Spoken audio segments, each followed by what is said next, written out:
Hi, I'm Allie. And I'm Becki. We are registered dietitians that are passionate about food as medicine.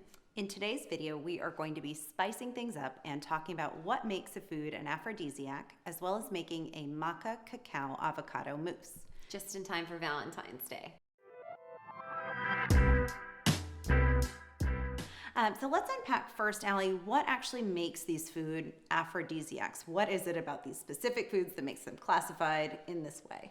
Yes, so we think of an aphrodisiac as broken down into shape, tradition, or science, or an actual mechanism of action of the nutrients or the structure of the food. And aphrodisiacs actually date all the way back to 1st century AD. When people had poor nutrition and infertility was an issue, they were looking for antidotes or ways to support fertility and hormone health.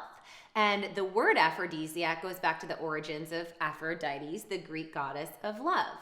Super cool. So I think the most fun one for us to talk about first is that shape, right? So we can think about things that are more phallic. So thinking about the shape of a banana or a bunch of asparagus, or maybe when we're talking about more feminine structures, we're talking the interior of a fig or a pomegranate that could actually look like the inside of an ovary. Right, with all those tiny fertile eggs. Yes. Yes.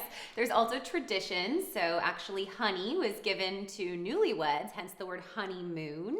And in Aztec culture, food like avocados were actually referred to as testicles because they grow in pairs. So kind of a combination there of shape and tradition, but the Aztecs really valued avocados as a food to boost testosterone and support sexual hormone balance. And then in the world of science, we're looking at an actual mechanism. So maybe a food that can enhance our performance or can increase vasodilation or blood flow, can increase hormone processes in the body, or can help to balance our neurotransmitters. Absolutely. There's so many actual scientific research supported mechanisms of action, and in today's recipe we're going to use 5 aphrodisiacs that are actually having food as medicine impact on boosting your libido, getting you in the mood, and helping as an aphrodisiac. Yes, and a fun food to eat, I think, with your partner too. So we'll start this recipe off with 3 ripe avocados. And beyond the tradition and maybe the form of avocados, we're also looking at things like vitamins A and E to support supple skin, fat in the avocado to support our hormone balance, and even glutathione to prevent oxidative stress. So we're gonna scoop 3 avocados in if you wanna get scooping. Sure. And I'm just gonna quickie show how to remove the pit from an avocado, and then I'll show how to open up a whole avocado. So I'm kind of clicking my knife right in there. I'm going to give it a twist. Whoops. There we go. Gotta get it. Perfect. And then I'm going to do this one. Just running my knife all the way around. And you can use a paring knife, so this isn't quite as scary. But I've done this a time or two. She's a professional. And then that knife goes right in there. Nice and strong this time. Perfect. There we go. So the next featured ingredient is maca, and we used this in our All About Adaptogens video that you can check out below. It is an adaptogen. It's a tuber or a root vegetable that is from Peru, and it actually targets the pituitary, which is part of that HPA stress axis in the body. When we stimulate or support the pituitary, as far as aphrodisiac and function, we're looking for that boost of oxytocin. Oxytocin is known as the connection and love hormone, and we also get great stimulation and support for progesterone. The pituitary gland is also in women what makes your LH and your FSH, your luteinizing hormone and follicular stimulating hormone. And research studies have actually supported the use of maca in aiding in sperm motility and sperm health. All right, so we've got about 2 2 teaspoons. Yes, I'm adding in 2 teaspoons of maca here. And then my favorite thing to pair maca with is cacao powder. So that really helps to mask any of that flavor if maca is not your favorite thing to eat on its own. So cacao or chocolate is seen as a symbol of love, right? We give boxes of chocolate on Valentine's Day.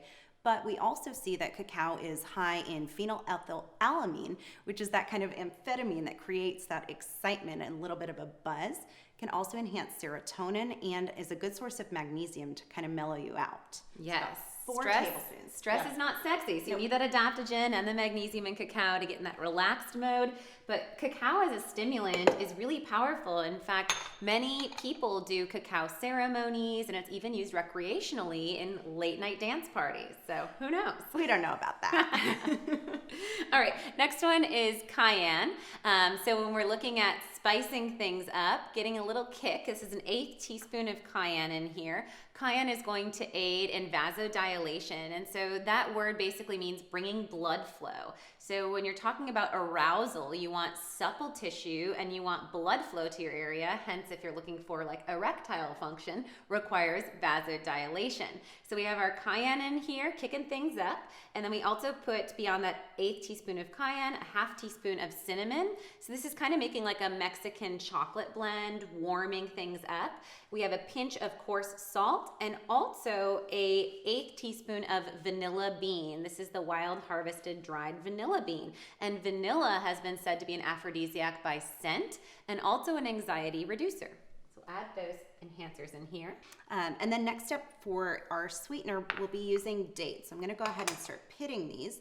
Dates have been seen to enhance oxytocin, and actually when I was pregnant I was eating them in order to help with induction and cervical ripening, and I think it worked because I'm not pregnant anymore. I've got a beautiful little baby. Yeah. And they're also going to be a really good source of fiber to support detoxification, as well as manganese to enhance fertility. Yes, so when we think of individuals that have to be induced, they're given Pitocin. So oxytocin is actually the natural compound. Pitocin is the synthetic pharmacological tool. So getting that natural oxytocin is always key. Just to kind of get things lubed up here, I'm going to add in a 1/4 cup. A 1/4 cup of full-fat coconut milk. So this is the Simple Native Forest. This is linked on my Amazon store below. It doesn't have guar gum, any stabilizers or fillers, just coconut and water are the ingredients. And about a 1/4 cup I splashed in there to get things mixed up. So let's get things rolling. I have my S blade in on my food processor.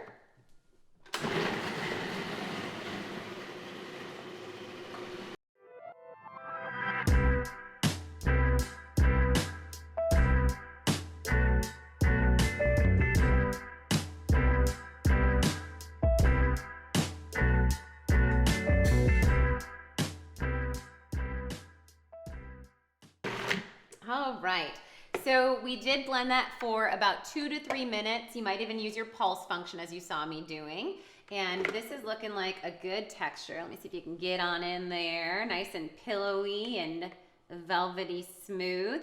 Depending on the size of your avocado, you want to make sure you have enough cacao to get through that mucky like green brown into a deep rich brown. So you might add a little bit more cacao, and it's just going to depend on the size. Same thing with the dates, depending on if you are doing keto and how flexible your palate is on sweetness desire, you could always add a 2nd or 3rd extra date beyond those 4 to 5. So this is the final creamy velvety goodness of our spicy cacao maca avocado mousse. And it is a fantastic romantic treat that you could bring into the bedroom, spreadable, edible delight, if you will. Yes, and we're gonna go ahead and pair this with some fresh strawberries. So a really fun way to eat it. I think good. Cheers, girl.